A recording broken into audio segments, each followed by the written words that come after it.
Vous l'avez renvoyé pour avoir aidé un vétéran. Honte à vous. Kelly, une coiffeuse au grand cœur, a offert une coupe de cheveux gratuite à un vétéran en difficulté.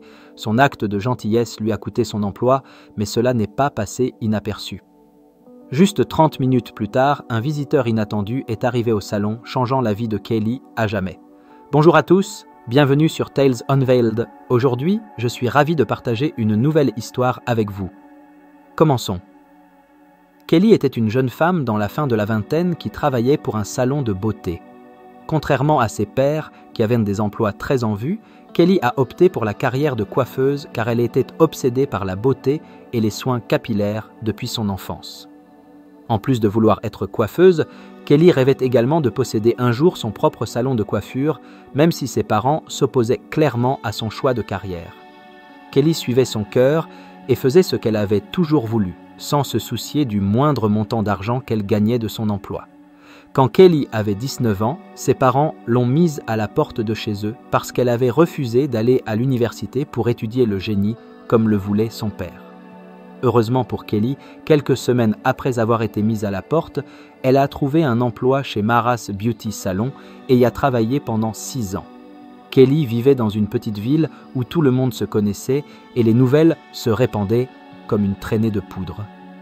Comme Mara's Beauty Salon était l'un des plus grands salons de coiffure de leur ville, plus de 50% des habitants de la ville se faisaient coiffer ou couper les cheveux là-bas.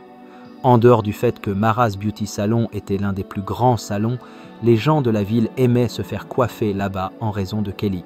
Kelly était non seulement passionnée par son travail, mais elle était également joviale, gentille et avait un grand sens de l'humour. Chaque fois que les clients entraient dans le salon de beauté, Kelly s'assurait qu'ils se sentaient à l'aise et leur offrait des services de premier ordre. Kelly connaissait tous les noms de ses clients et de leurs enfants, s'ils en avaient, et elle trouvait toujours un moyen de montrer aux clients qu'elle se souciait vraiment d'eux. Un jour, en plein milieu de l'été, Kelly est allée ouvrir le salon vers 8h00 comme d'habitude, mais ce jour-là, elle a décidé de faire un arrêt rapide à un stand de café de rue avant de se rendre au salon. Au stand de café, Kelly a croisé Jason, qui passait par le café. Jason était un homme dans la quarantaine qui avait autrefois servi dans l'armée. Presque tout le monde en ville connaissait Jason et savait qu'il avait du mal à s'adapter à la vie civile après des années de service militaire. Toute la ville, y compris Kelly, connaissait également l'histoire de Jason sur la façon dont sa femme l'avait divorcé peu après son retour et comment la vie de Jason avait dégringolé après le départ de sa femme. Jason était devenu déprimé et avait perdu le contact avec de nombreuses choses. La plupart du temps, il dépendait des gens de la ville pour prendre soin de lui ou l'aider financièrement. Comme tous les autres jours, Jason était habillé de manière négligée et ses cheveux et sa barbe étaient mal entretenus. « Salut Jason, comment vas-tu aujourd'hui ?» Kelly a demandé avec un ton très enthousiaste. « Salut Kelly, je vais bien, c'est génial de te revoir » a répondu Jason. « Tu veux du café ?» a demandé Kelly. « Oh, je ne voudrais pas déranger » a répondu Jason. « Allons, nous sommes amis, Jason. Pourquoi serais-tu un dérangement ?» Kelly a ri, puis s'est tourné vers le gars du café et lui a dit de préparer une autre tasse de café pour Jason. Peu après que Kelly ait passé la commande de Jason, son café était prêt et tous les deux ont pris leur café et se sont dirigés vers le salon qui n'était pas très loin du stand de café. Pendant qu'ils marchaient vers le salon, Kelly et Jason parlaient de choses régulières. Et Kelly pouvait dire que son petit geste d'acheter du café à Jason ce matin avait définitivement égayé son humeur. Il avait l'air plus heureux qu'à leur rencontre et il souriait davantage. Dès qu'ils sont arrivés devant le salon, Jason a de nouveau remercié Kelly pour le café et s'apprêtait à lui dire au revoir quand Kelly a dit une dernière chose. « Jason, si tu es libre plus tard aujourd'hui, tu pourrais venir au salon et je te ferai une coupe de cheveux. C'est pour moi, » a dit Kelly avec un large sourire. « Oh non, tu n'as pas besoin. Ce que tu as fait est déjà suffisant, » a dit Jason. « J'insiste, Jason, c'est pour moi. Viens quand tu es libre, je t'attendrai, » a dit Kelly. « Merci beaucoup, Kelly. Je viendrai plus tard aujourd'hui, » a dit Jason avant de s'éloigner. Après que Kelly eut ouvert le salon pour la journée, elle n'arrêtait pas de penser à Jason et à la façon dont sa vie avait soudainement changé. À ses jours de gloire, Jason était un homme que toute la ville aimait et considérait comme un héros. Mais les choses avaient terriblement tourné après son départ de l'armée. Plus tard dans l'après-midi, Kelly venait juste de terminer de s'occuper d'un client lorsque Jason est apparu. Dès qu'elle eut fini avec le client, elle a demandé à Jason de s'asseoir, à enrouler une bande sonique autour de son cou et à enrouler la cape. Environ 10 minutes après que Kelly a commencé à couper les cheveux de Jason, sa patronne, Madame Sidney, une femme au début de la quarantaine, est entrée dans le salon. Tout le monde en ville connaissait Sidney pour être une femme d'affaires impolie qui ne se souciait que de l'argent et jamais des sentiments des autres. Au début, lorsque Sidney a vu Kelly s'occuper de Jason, elle n'a rien dit. Au lieu d'entrer dans son bureau, Sidney s'est assise sur l'un des sièges à côté de Jason, les regardant. Lorsque Kelly a finalement terminé de couper les cheveux de Jason et de raser sa barbe, Jason a remercié Kelly de tout cœur et il était sur le point de partir lorsque Sidney a demandé son argent. « À propos de son argent, je voulais vous dire que vous pouvez le retirer de ma paie. Je voulais lui offrir un cadeau, » a dit Kelly. « Non, Kelly, je ne peux pas permettre cela. Je n'ai pas construit mon entreprise à ce niveau en donnant des coupes de cheveux gratuites à des gens qui ne peuvent pas se les payer, » a-t-elle dit sur un ton insultant. « Non, madame, je pense que vous vous trompez. Jason n'est pas venu ici de lui-même. Je l'ai invité ici pour que je puisse lui couper les cheveux. Je l'ai vu plus tôt aujourd'hui, et peu importe si vous l'avez vu plus tôt aujourd'hui ou il y a 10 ans. Si Jason ne paie pas pour la coupe de cheveux qu'il vient d'avoir, alors vous êtes renvoyé, » Sidney a crié à Kelly. « S'il vous plaît, cela n'en est pas arrivé là. Laissez-moi. » Jason a essayé de parler. « Il n'y aura pas besoin de cela, Jason. Tu peux y aller. Je te rejoindrai bientôt, » a dit Kelly, et avec cela, Jason a quitté le salon à contre-cœur. Immédiatement après que Jason a quitté le salon, certains habitants de la ville qui l'avaient vu remarquèrent qu'il avait l'air inhabituellement morose. Ainsi, certaines personnes sont allées lui parler.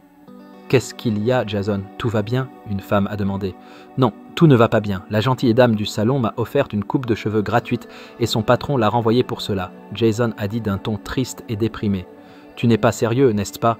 Un autre homme à côté de la femme a demandé « Je connais Kelly, c'est une bonne fille. Pourquoi son patron ferait-il quelque chose comme ça ?» La femme a demandé. Juste au moment où Jason essayait d'expliquer ce qui s'était passé à l'homme et à la femme, d'autres personnes se sont approchées de lui pour savoir ce qui se passait. Quand Jason a raconté à ce nouveau groupe de personnes ce qui s'était passé, ils se sont mis en colère. Peu à peu, la nouvelle du licenciement de Kelly s'est répandue dans toute la ville comme une traînée de poudre. D'une manière ou d'une autre, la nouvelle est parvenue au maire de la ville. Et quand il a appris que Kelly était punie pour sa gentillesse, il a décidé de faire quelque chose. Alors que Kelly était encore dans le salon en train de nettoyer les cheveux sur le sol avant de partir, elle n'avait aucune idée que Jason avait dit à tant de gens que son patron l'avait renvoyé à cause de sa gentillesse envers lui. 30 minutes après que Jason a quitté le salon, le maire est entré avec Jason juste au moment où Kelly était sur le point de prendre son sac et de partir. Dès que Sidney, la patronne de Kelly, a vu le maire de leur ville, elle s'est précipitée vers lui et l'a salué à l'extérieur du salon. Kelly et Jason pouvaient voir le nombre de personnes qui suivaient le maire. « Bienvenue, monsieur le maire. À quoi devons-nous cette agréable surprise ?» Sidney a demandé, mais le maire l'a ignoré et s'est tourné vers Kelly. « Bonjour, Kelly. Est-ce vrai que votre patronne vous a renvoyé parce que vous avez donné à monsieur Jason ici une coupe de cheveux gratuite ?» le maire a demandé. Quand le maire a posé la question à Kelly, Kelly s'est tournée dans la direction de sa patronne et elle a vu sa patronne secouer lentement la tête, ce qui était un signe que Kelly devait mentir au maire, mais Kelly l'a ignoré. « Oui, monsieur le maire, c'est vrai. J'étais sur le point de partir avant que vous n'entriez dans le salon, » a répondu Kelly. « Pour votre gentillesse, Kelly, les gens de la ville et moi avons décidé de vous récompenser avec un petit quelque chose.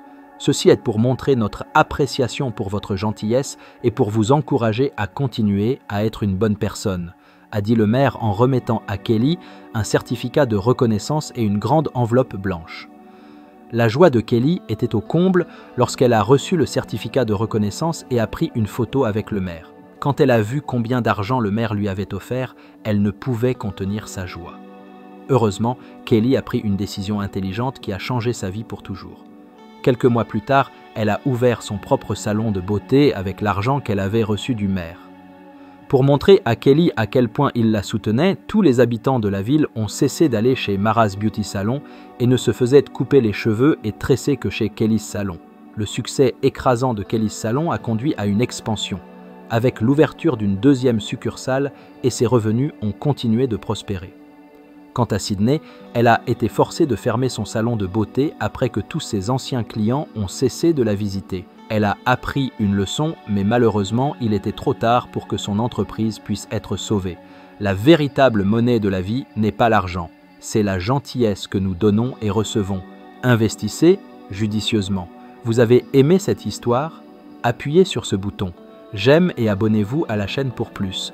Dites-nous comment cette histoire vous a fait ressentir avec un seul mot dans les commentaires. Pendant que vous y êtes, regardez la vidéo actuellement sur votre écran. À la prochaine.